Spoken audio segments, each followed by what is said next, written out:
I am the keeper of the Old Lighthouse. It's a lonely job, but someone has to do it. The lighthouse stands tall and proud on the edge of a cliff, overlooking the vast ocean. It's been here for centuries, guiding ships safely to shore. But there's something strange about this lighthouse. Something that makes my skin crawl and my heart race. Something that makes me question my sanity. It all started when I first took the job. I was young and eager, ready for a new adventure. The previous keeper had passed away, and they needed someone to take his place. I jumped at the opportunity, but as soon as I arrived, I knew something was off. The air was thick with an unexplainable tension. The lighthouse seemed to loom over me, casting a dark shadow. I tried to shake it off and focus on my duties. I climbed the winding staircase to the top of the lighthouse and lit the lamp. The light shone out into the night, a beacon of hope for those lost at sea. But as I stood there, watching the light dance across the waves, I heard something, a whisper, a voice so faint I could barely make out the words.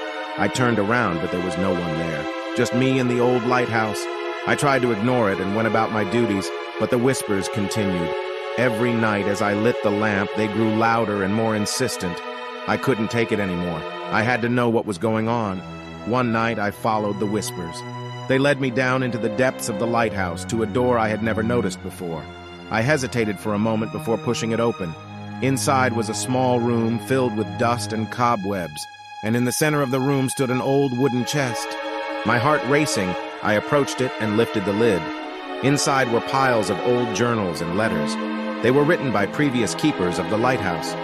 As I read through them, a chill ran down my spine. Each one told a similar story of strange whispers and unexplainable happenings. And then I found it, a journal written by the first keeper of the lighthouse. He wrote of how he had made a deal with something dark and ancient, in exchange for eternal life. But as time passed, he realized his mistake. He was trapped in the lighthouse, unable to leave or die. And so he wrote his story in his journal, hoping that one day someone would find it and set him free. I slammed the chest shut and ran back up to my room. My mind was racing with fear and confusion. What had I gotten myself into? Was I trapped here too? The whispers grew louder and more insistent. They seemed to be coming from all around me now.